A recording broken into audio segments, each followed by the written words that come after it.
After circumnavigating the Earth 27 times, multiple expeditions to the poles, Amazon, Greenland, and climbing all those 8,000 meters Himalayan peaks without supplementary oxygen, are you feeling restless to sit and chat with me? Well, obviously yes, because it's beautiful in outside.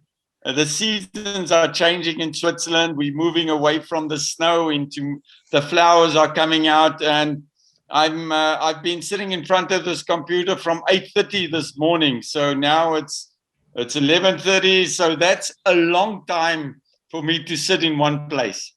I thought as much. You have a long-standing partner in Panerai. How involved are they in giving shape to your vision of exploration towards a cleaner, greener world? You know, I started with Panerai in 2001. And so it's been 20 years now of this relationship. And things have evolved. I think Jean-Marc, the new CEO, as well, he's got a different vision about the future of our planet and the future of the industry.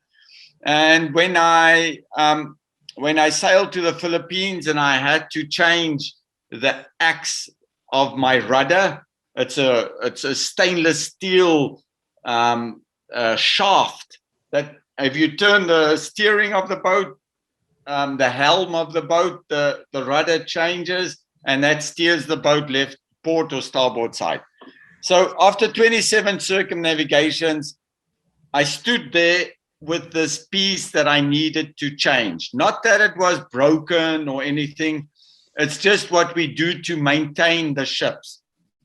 And I thought of, wow, this piece of metal has taken me 27 times around the world.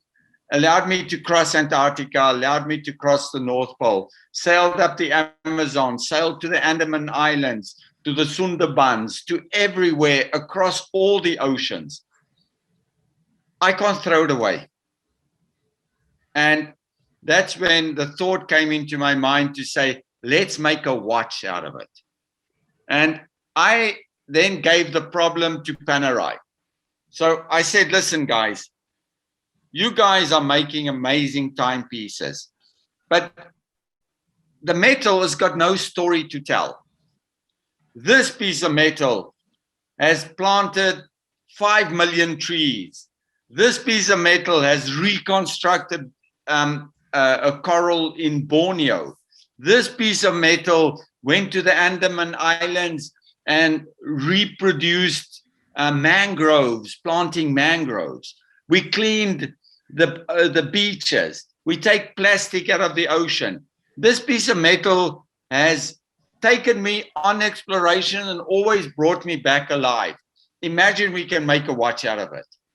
And obviously, it's the industry of watchmaking.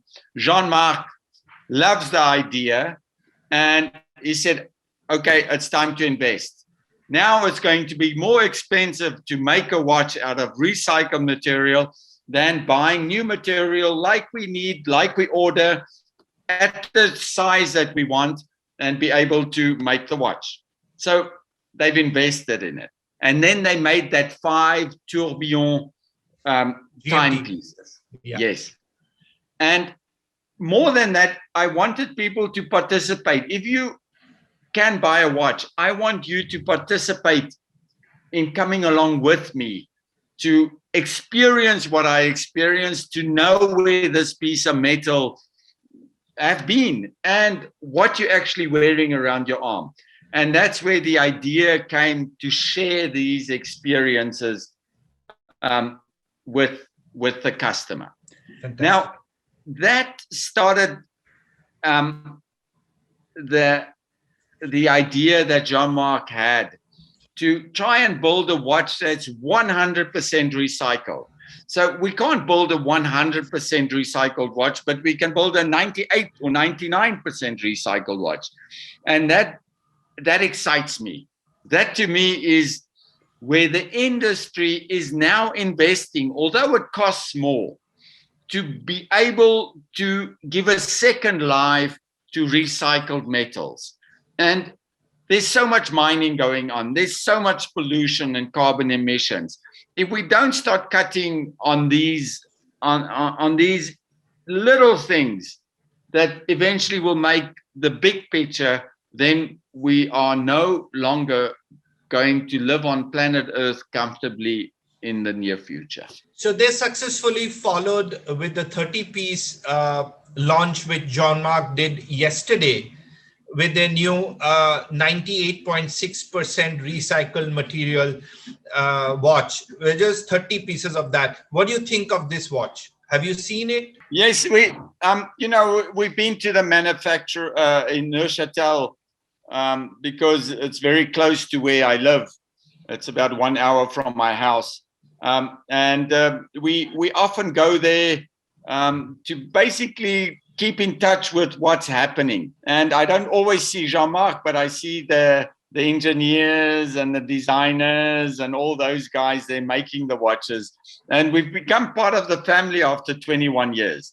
So yes, the watch was introduced to me.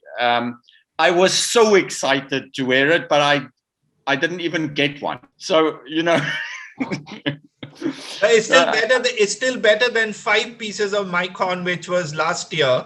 This is at least 30. Yes, at least now there's more, but I don't have one of the 5 pieces. I don't have one of the 50 or the 30 pieces. But that to me is not the issue. What is the issue of this whole thing is that it's innovative. And more than the innovation was that now that they've lost so much time, they've done so much research in metals, in where they can source the right recycled components for the watch. They now want to share this knowledge with the rest of the industry. And that I find exciting because that will lead to big changes. Why do we all have to individually go and spend money to find and source and look at things? It's a waste of time. It's a waste of money. So working together, I think, is the new competition in our world. To be able to make big changes, we've got to go to the competition to find their knowledge, to be able to add our design and our vision to a common knowledge. And that, I think, is visionary. Any favorite Panerai watch for you? Well, it will always be the first one that Mr. Rupert, the big boss of Panerai, took of the Richemont Group. When I won the Laurier's World Sport Awards in Monaco in 2001, he took his Panerai watch off his arm and he put it around my arm and he said, from now on, you'll only wear a Panerai watch. To be able to have the evolution of 21 years since that moment, and to have 5 limited edition watches made for me that honestly helped me navigate and come back home safely, not losing time, being able to be trustworthy, creates this relationship with the timepiece that is different than just being able to buy one. And my favorite one will always be the first one I got, because that's what the relationship kicked off the relationship. And now to see a 98% or 99% recycled watch, wow, what a evolution for me.